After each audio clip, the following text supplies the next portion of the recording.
মাঝখান দিয়ে একদিন ঘুমোর থেকে উঠে দেখি আমি আমার এই ঠ্যাংটা কেমন জানি কাজ করতেছে না। 3 ডক্টরই বলছে আমার অপারেশনের কথা। বিসমিল্লাহির রহমানির রহিম। দর্শক, ডিপিআরসি থেকে আমি বাত ব্যথা paralysis AVN specialist doctor Mohammad Shafiullah প্রধান। আজকে আমরা এভিএন এবং আইবিএস ইরিটেবল বাউল সিনড্রোম রোগ নিয়ে কথা বলবো। আমাদের রুগীদের এই পেটের সাথে বাত রোগ সম্পর্কিত, এটা নিয়ে আমার প্রচুর ভিডিও দেওয়া আছে। পেটের সাথে মাথা সম্পর্ক আছে। যাদের মাথা খারাপ দেখবেন হয়তো পেটের প্রবলেম, যাদের ব্যথা বুথা আছে তাদের পেটের প্রবলেম। তো এই পেটের আরেকটা নাম আছে টমিমিয়া বা টামিমিয়া। এই টামিমিয়ারে ঠিক রাখলে অনেক কিছু ব্যথা বেদনা কমে। তো আমার এই রুগী হচ্ছে এই জাতীয় সমস্যায় ভুগছে দীর্ঘদিন। আইভিএস, তো আইভিএসের অনেক চিকিৎসা আছে, বিভিন্ন রকম, বিভিন্ন হার্বাল আছে, সালসা আছে, কবিরিয়াজ আছে, হোমিওপ্যাথি আছে, অ্যালোপ্যাথি আছে, মানে অভাব নাই। নিউট্রিসিটিক্যালস আছে, প্রোবায়োটিক্স আছে, অনেক কিছু। তো আলহামদুলিল্লাহ আমাদের এই রুগী 2বার ভর্তি হয়েছে ডিপিআরসিতে, একবার রমজানের আগে আবার ঈদের পরে। তো 2বার ভর্তি হওয়ার আগে কি সমস্যা ছিল এটা আগে শুনি। ওনার বাড়ি হয়েছে গাইবান্ধা। থাকেন কি আপনি? আমি থাকি ধামরাই ডুলিভিটান। ধামরাই থাকে ঢাকা, কিন্তু বাড়ি হয়েছে গাইবান্ধা। ওনার নাম হয়েছে সাখাওয়াত জামান মিয়া। তো বলেন সাখাওয়াত সাহেব, আপনার আসলে কি সমস্যা ছিল, মানে হিপ জয়েন্টে কি সমস্যা ছিল? স্যার, আমি তো গার্মেন্টসে জব করি। অনেক দিন মানে আমার আগে পেটের সমস্যা ছিল, মানে পেটের বলতে কি আমার যে গ্যাসের সমস্যা ছিল। আমি এই বুকের গ্যাসের সমস্যার কারণে কিছু ডক্টর দেখায়, আমার বুকের গ্যাসের ওষুধ টষুধ খাওয়া ট্রিটমেন্ট নেওয়ার পরে আমি সুস্থ।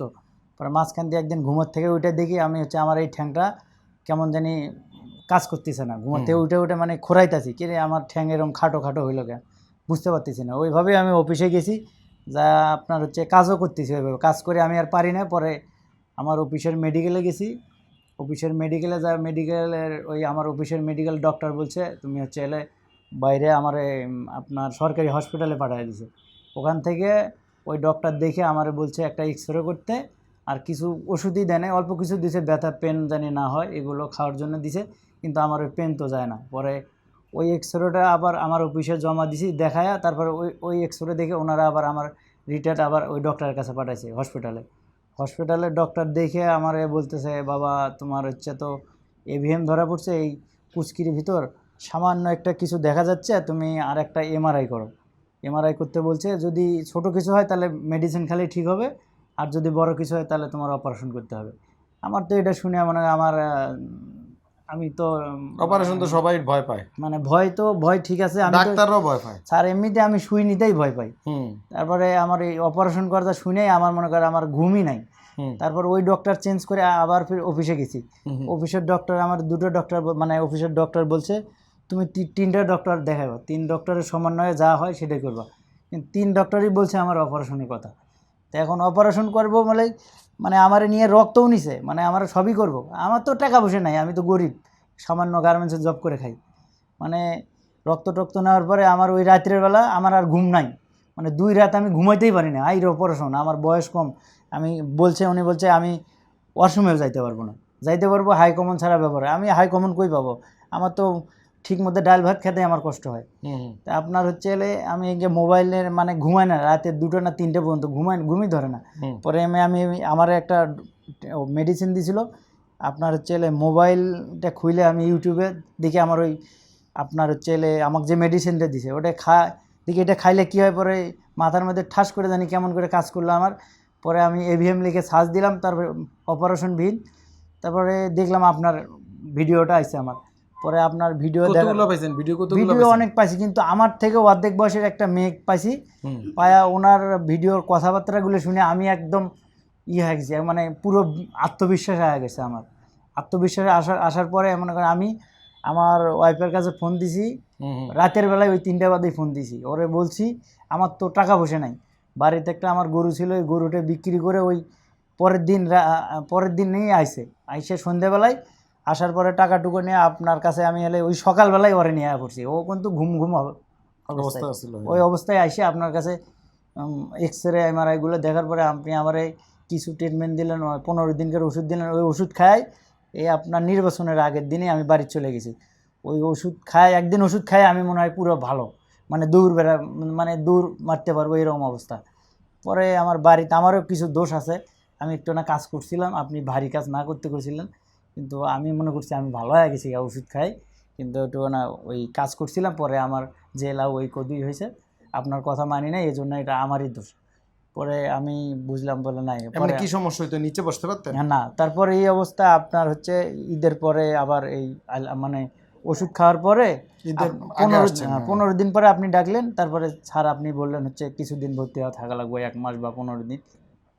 পরে কিছুদিন থাকার পরে ওই রমজান মাস পরে আপনি হচ্ছে উমরা করতে গেলেন, আমিও কিছুদিন ট্রিটমেন্ট নিলাম। তারপরে আমার একটু প্রবলেম ছিল, আর্থিকও প্রবলেম ছিল, এই যে আমার বাড়িতেও প্রবলেম ছিল, ঈদের আগে তাই চলে গেছিলাম। পরে ঈদের পরে এসে আবার ফির ভর্তি হলাম। আলহামদুলিল্লাহ। এখন একটু নিচে বসে দেখেন তো, সামনে যান, এই বসেন, গুড। দাঁড়ান, আগে এরকম পারতেন? না, আগে এতটা বেশি পারতাম না, হ্যাঁ, গুড। আগে এখন পারতাম না। এখন গার্মেন্টসে কি কাজ করতে হয়? স্যার আমার হচ্ছে মেশিন চালাতে হয়, মেশিন কি বসে চালান না দাঁড়ায়? বেশি দীর্ঘক্ষণে একটানা 4 ঘন্টা 5 ঘন্টা বয়ে থাকতে হয় আমার। আচ্ছা, ঠিক আছে। এখন দর্শক, উনি কিন্তু কিছু কথা বলছে, আপনারা খেয়াল করছেন কিনা। নাম্বার 1, ওই অতিরিক্ত ভারী কাজ করা যাবে না।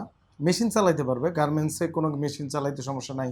সাইকেল চালাইতে পারবো, মেশিন চালাইতে পারবো, সাঁতার কাটতে পারবো, হাঁটতে পারবো, নিচে প্রয়োজনে বসতে পারবো। কিন্তু ভারী ওজন ক্যারি করা, লাফ দেওয়া, ঝাঁপ দেওয়া, র্যাকেট খেলা, ফুটবল খেলা, এভিএন রুগীদের জন্য নিষেধ।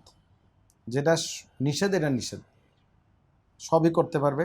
আর আরেকটা হচ্ছে, আমরা বিভিন্ন ব্যায়াম শিখিয়ে দিই রুগী করে, আপনারও শেখানো হয়েছে। জি স্যার। এই ব্যায়ামগুলো ঠিক মতো করতে হবে, আর পেট ঠিক রাখতে হবে। এখন তো পেট ভালো আছে? এখন মোটামুটি ইনশাআল্লাহ পেট আমার ঠিক আছে। পেটের চিকিৎসা চলতে থাকবে। এবং আরও কয়েকবার, আপনার তো থাকেন বেশি দূরে না, ধামরাই। ভাই, হ্যাঁ, জি। মাঝে মাঝে এসে দেখা করতে হবে। বিহীন রুগী যারা ভালো হয়ে গিয়ে আবার মাঝে মাঝে সে 15 দিন 20 দিন বা 1 মাস পর পর দেখা করে, 2-3 বার করলে এটা পার্মানেন্টলি রুগী পেইন মুক্ত হয়ে যায়, আলহামদুলিল্লাহ। আর ইয়াং রুগী অপারেশন করলেই যে রুগী জীবন একেবারে হয়ে যাবে, ব্যাপারটা তা না। আমরা আলহামদুলিল্লাহ অনেক রুগী আমাদের ভালো আছে, এখনও অপারেশন এখনও লাগে নেই। আবার কিছু রুগীর অপারেশন করা লাগছে, আমরা শুরুতেই বলে দিছি অপারেশন করতে হবে, সেটা সার্জারির ডাক্তাররা করে দিয়েছে। অপারেশনের পরে অনেক রুগী ভালো হয় না, আবার ব্যথা অন্য সমস্যা দেখা দিলে আবার আমাদের কাছে আসে। এটা একটা সাইক্লিক ওয়ার্ডার। আর সবচেয়ে বড় কথা হচ্ছে, আপনাদেরকে নিয়মকানুন মানতে হইব। আর সব রুগী যে উল্টাপাল্টা ওই যে ওজন বাড়েন ওষুধ খাইলে হয়, ব্যাপারটা তা না। এই রুগীর কিন্তু পেটের সমস্যা থেকে হয়েছে রোগটা, মূলত ওনার ওনার পেটের সমস্যা থেকে মূলত আস্তে আস্তে এই সমস্যাগুলো দেখা জি দিচ্ছে। স্যার, আগে আমার হচ্ছে দুধ খেলেই আমার পাতলা পায়খানা হতো, দুধ খেলেই আমি দুধ খাইতে কিন্তু পারতাম না। দুধ হয়েছে পুষ্টিকর খাবার। কিন্তু আমার দুধ খেলে আমার সমস্যা হইতো। মানুষ জন্মের পরে কি খায়? দুধ খায়। ভাত খায় না, দুধ খায়। হ্যাঁ, তাহলে দুধের পুষ্টি উপাদানটা হচ্ছে ইম্পর্টেন্ট। এবং মানুষ মরার আগে দিয়েও দুধ খায়, মরে। জি, মানে জন্মের জি, জি। শুরুতেও খায়, লাস্টে খায়। যখন মানুষ খায়। বুড়ো হয়ে যাক, ভাত খাইতে না জি, করে, স্যার। দুধ খাওয়া রাখ। হুম। তো এই জন্য দুধ যদি পেটে সহ্য না হয়, হাড্ডি ঠিক হইব কেমনি? দুধের মধ্যে ক্যালসিয়াম, বিভিন্ন ভিটামিন ডি, মানে হাড্ডির উপাদান হয়েছে দুধের মধ্যে। এখন দুধই খাইতে পারে নাই, তো এখন পেট ঠিক করতে হবে। স্যার এখন আমি ইনশাআল্লাহ দুধ যদি 1 গ্লাস দুধও খাই, 1 পাও খাওয়া, আমার আল্লাহর রহমতে কোনো আমার সমস্যা কিছু হইতেছে না। হয় না। এগুলো আসলে চিকিৎসা আছে, আপনারা অস্থির হওয়ার কোনো কারণ নাই। ধৈর্য ধৈর্য চিকিৎসা করতে হইব। আর চিকিৎসার ডাক্তার যার কাছেই যান, আমার কাছে আসতে হবে এমন কথা না। তবে স্যার আমি একটা কথা বলতে চাই। বলেন।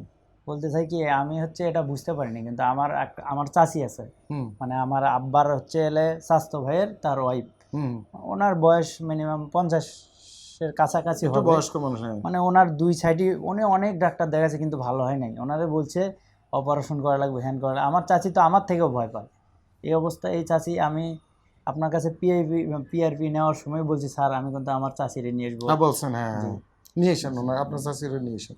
তো আমরা আলহামদুলিল্লাহ ডিপিআরসিতে একটা টিম ম্যানেজমেন্ট করি, মাল্টিডিসিপ্লিনারি টিম ম্যানেজমেন্ট করি। আমাদের এখানে যারা চিকিৎসা নেয় এরা জানে আমরা কি করি। অনেকের ধারণা আমরা থেরাপি দেই, অনেকের ধারণা আমরা হিট দেই। অনেকে কুমিল্লা, নোয়াখালী, গাইবান্ধা, দিনাজপুর, টেকনাফ থেকে তেঁতুলিয়া বিভিন্ন থেরাপি সেন্টারে গিয়ে থেরাপি খুঁজে আর আমগো কথা বলে যে স্যারে কইছে। প্রতিটা চিকিৎসা আলাদা। আর বা কোনো চিকিৎসা ডাইরেক্ট যার কাছে নেবেন তার কাছেই চিকিৎসা করবেন, তার কাছে রোগ নির্ণয় করবেন, তার কাছে ফলো আপে যাবেন। একজনই চিকিৎসা আরেকজন দিতে পারবে না, কোনো সুযোগ নেই। যেমন এই রুগী আমার কাছেই আসছে, আমি চিকিৎসা দিছি, আমি যা যা লাগে করছি, আমি ইনজেকশন লাগে করছি, ব্যায়াম লাগছে করছি, ওষুধ লাগছে দিছি, নিয়ম কানুন দিছি, এবং রুগী আমাদের এখানে আসতেছে যাচ্ছে নাকি, জি জি যার কারণে রুগীর রেজাল্ট আসছে। আদারওয়াইজ অনেকে এসে আমাকে বলেন যে স্যার আপনি লিখে দেন, আমি থেরাপি আমার এলাকায় দিব। আপনার এলাকার থেরাপি ডিপিআরসি দেয় না, এই মেসেজটা ক্লিয়ার। এই ভিডিওটা সবাই শেয়ার করবেন, বলবেন যে ডিপিআরসি অন্যান্য এলাকার যে থেরাপি সেই থেরাপি ডিপিআরসি না, এটা ভিন্ন। সবাই ভালো থাকবেন, আমাদের জন্য দোয়া করবেন, রুগীর জন্য দোয়া করবেন। আসসালামু আলাইকুম রহমতুল্লাহ বরকাত। ডিপিআরসি লিমিটেড, আস্থা, বিশ্বাস ও নির্ভরতায় অবিচল।